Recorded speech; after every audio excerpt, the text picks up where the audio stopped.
నిజ జీవితానికి వస్తే కనుక మీ ఇద్దరు బ్రదర్స్ మధ్య సిబ్లింగ్ రైవల్రీ ఎప్పుడైనా ఉందా? సిబ్లింగ్ రైవల్రీ చిన్నప్పుడు కేక్ కోసం ఒక కార్లో వెళ్తున్నప్పుడు ఫ్రంట్ సీట్ ఎవరికన్నా రైవల్రీ, ఇలాంటి రైవల్రీ ఎప్పుడు ఉన్నాయి కదా బ్రదర్స్ మధ్యలో, ఎప్పుడు జరుగుతాయి. ఇప్పుడు కొత్త బైక్ వచ్చిన తర్వాత బైక్ ఎవరికి, నువ్వుకా నాకా, ఒకటి మార్నింగ్ నువ్వు తీసుకో, ఈవినింగ్ నేను తీసుకుంటానని ఒక ఫైట్ ఉంటుంది కదా, అది ఎప్పుడూ ఉంటుంది. కానీ మరి ఈ సినిమాల విషయానికి వస్తే కనుక ఆయన హీరో అయిన తర్వాత మీరు హీరో అయ్యారు. స్క్రిప్ట్ విషయంలో కానీ ఏమన్నా ఇప్పుడు మీ వదిన స్టార్టింగ్ లో ఫస్ట్ సినిమా అన్నయ్య ఫిక్స్ చేసిన స్క్రిప్టే అది. ఆ తర్వాత ఆ సినిమా రిలీజ్ అవడం అప్పుడు ప్రాబ్లమ్స్ వచ్చినప్పుడు అన్నయ్య మొత్తం కూర్చొని కంప్లీట్లీ సాల్వ్ చేశారు ఫస్ట్ సినిమాకి. బికాస్ 2 years పట్టింది ఆ సినిమా రిలీజ్ అవడానికి. సో చాలా ప్రొడక్షన్ ప్రాబ్లమ్స్ అని అన్నయ్య హ్యాండిల్ చేశాడు.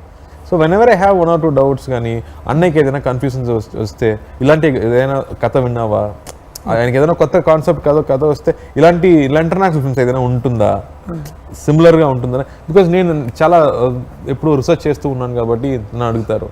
So I think that's how we share. ఎప్పుడైనా పీర్ ప్రెషర్ ఏదైనా ఉంటుందండి? అండ్ ఇంట్లో ఫాదర్ హీరో, బ్రదర్ హీరో, వదిన గారు హీరో?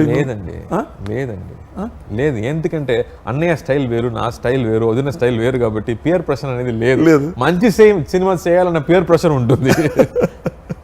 నాన్నగారు అనగానే ఇప్పుడు మీరు చెప్పినట్టుగా మీ అబ్బాయి కందన్ అని పేరు పెట్టినట్టుగానే సినిమాల్లో ఆయన మన కార్తికేయుడు వేషం వేస్తే, మురుగన్ వేషం వేస్తే అసలు అలాగా ఇక్కడ ఎలా కృష్ణుడు అంటే ఎన్టీఆర్ గారు, అలా అక్కడ మురుగన్ అంటే శివకుమార్ గారు. ఆయన సింధు భైరవి ఇలాంటి పెద్ద పెద్ద సినిమాలు చేశారు కదా, ఆయన మీకు ఇచ్చేటువంటి ప్రోత్సాహం కానీ, చెప్పేటువంటి సలహాలు కానీ, అంటే అకార్డింగ్ టు అంటే ఓన్లీ స్క్రిప్ట్స్ గురించి కాదు, బిహేవియర్ విషయంలో కానీ, డిసిప్లిన్ అనేది, సిన్సియారిటీ అనేది, నాన్న ఎప్పుడు చెప్పే విషయం, సినిమా అనేది సముద్రం లాగా. సో ఇట్స్ లైక్ మదర్, నువ్వు సిన్సియర్గా ఉంటే లైఫ్ లాంగ్ నేను చూసుకుంటుంది అని చెప్తారు. So that's how he sees cinema. ఎలా ఫిషర్మెన్ సముద్రం చూస్తే మా అమ్మ అని చెప్తున్నారు, అలాగే మా నాన్న చెప్తున్నది ఇది అమ్మలాగా. సో నువ్వు ఎలా సిన్సియర్గా, ఎలా ప్రేమిస్తూ నువ్వు చేస్తున్నావో, నువ్వు కడసి వరకు నువ్వు చూసుకుంటుంది. ఇప్పటికీ మీరు అందరూ కలిసి ఉమ్మడి కుటుంబం ఒకే చోట ఉంటారని విన్నాను, దాని గురించి తెలుసుకోవాలని చాలా మందికి తెలియదు. అదే ఫస్ట్ నాన్న ఇంట్లో ఉన్నప్పుడు మనకి చోట్లు తక్కువ, అందరు కలిసి ఉండడం కష్టం.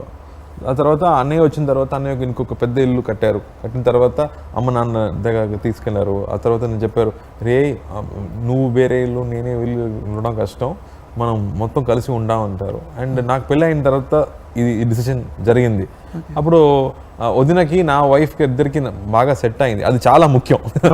జాయింట్ ఫ్యామిలీకి ఇంట్లో ఉన్న లేడీస్కి కంఫర్టబుల్ ఉండాలి. అది ఐ థింక్ బ్లెస్సింగ్గా కరెక్ట్గా జరిగింది. సో అందువల్లనే ఇది జరిగింది. అండ్ ఈ ఐడియా మొత్తం వదిన ఐడియా.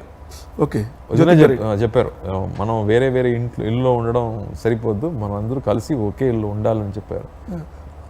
సో ఫాదర్ కూడా న్యాచురల్లీ హ్యాపీగా ఉంటారు ఆబ్వియస్లీ. మీ మదర్ నుంచి మీరు ఏం నేర్చుకున్నారండి? ఫాదర్ నుంచి ఇలాంటి విషయాలు తెలుసుకున్నారు? మా అమ్మకి పిల్లలు తప్ప వేరేం లేదు.